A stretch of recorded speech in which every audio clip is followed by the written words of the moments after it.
Nous proposons une réouverture très progressive des maternelles et de l'école élémentaire à compter du 11 mai, partout sur le territoire et sur la base du volontariat.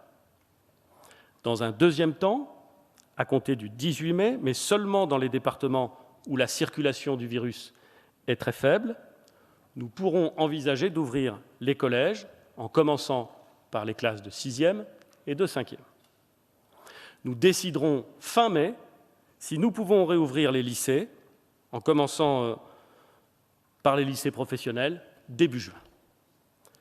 Cette décision n'a pas été prise à la légère.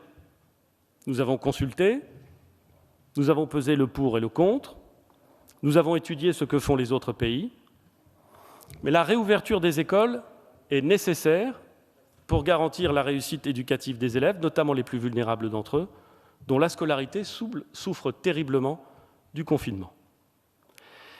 Les classes rouvriront dans des conditions sanitaires strictes. Pas plus de 15 élèves par classe. Une vie scolaire organisée autour du respect des règles barrières, de mesures d'hygiène strictes et de la distribution de gel hydroalcoolique. Tous les enseignants et encadrants des établissements scolaires recevront des masques qu'ils devront porter quand ils ne pourront respecter les règles de distanciation. Sur la question des masques pour les enfants, les avis scientifiques nous ont conduits aux décisions suivantes. Le port du masque est prohibé pour les enfants en maternelle. Il n'est pas recommandé, compte tenu des risques de mauvais usage, à l'école élémentaire, mais l'Éducation nationale mettra des masques pédiatriques à disposition des directeurs d'école pour les cas particuliers. Par exemple, si un enfant présentait au cours d'une journée des symptômes, le temps que ses parents viennent le récupérer. Enfin, nous fournirons des masques aux collégiens qui peuvent en porter et qui n'auraient pas réussi à s'en procurer, le port du masque pour les collégiens étant obligatoire.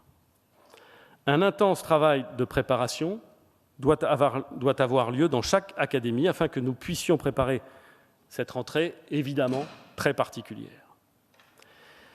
Les enfants devront pouvoir suivre une scolarité soit au sein de leur établissement scolaire dans la limite maximale de 15 élèves par classe, je l'ai dit, soit chez eux avec un enseignement à distance qui restera gratuit bien entendu, soit en études, si les locaux scolaires le permettent, ou dans des locaux périscolaires mis à la disposition par les collectivités territoriales si elles le souhaitent, pour des activités de sport, de santé, de culture ou de civisme.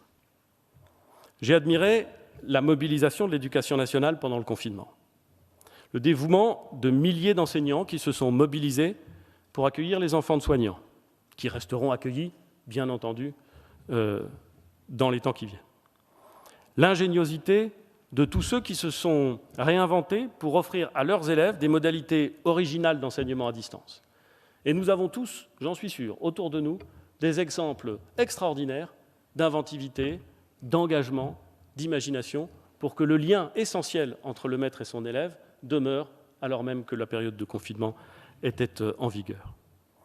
Je veux laisser le maximum de souplesse au terrain en la matière. Et je sais que c'est ainsi que les directeurs d'école, les parents d'élèves, les collectivités locales trouveront ensemble, avec pragmatisme, les meilleures solutions. Je leur dis que nous les soutiendrons et que je leur fais confiance. Les crèches seront également réouvertes. L'accueil par groupe de 10 enfants maximum sera possible, avec la possibilité d'accueillir plusieurs groupes de 10 enfants si l'espace le permet et si les conditions sont réunies pour que les groupes ne se croisent pas. Cette réduction des capacités posera au moins dans un premier temps la question des priorités d'accueil. Les crèches accueillent déjà les enfants selon des critères économiques et sociaux et il n'appartient pas à l'État de définir ces critères à la place des gestionnaires. Il me semble néanmoins que l'impossibilité de télétravail pour un couple d'actifs ou les difficultés rencontrées par les familles monoparentales devront être prises en compte dans ces critères. Les enfants des soignants et des professeurs devraient également, à mon avis, être prioritaires. Le port du masque grand public sera obligatoire pour les professionnels de la petite enfance, puisque les règles de distanciation physique ne peuvent pas y être appliquées. Bien sûr, il n'y aura pas de port du masque pour les enfants de moins de 3 ans.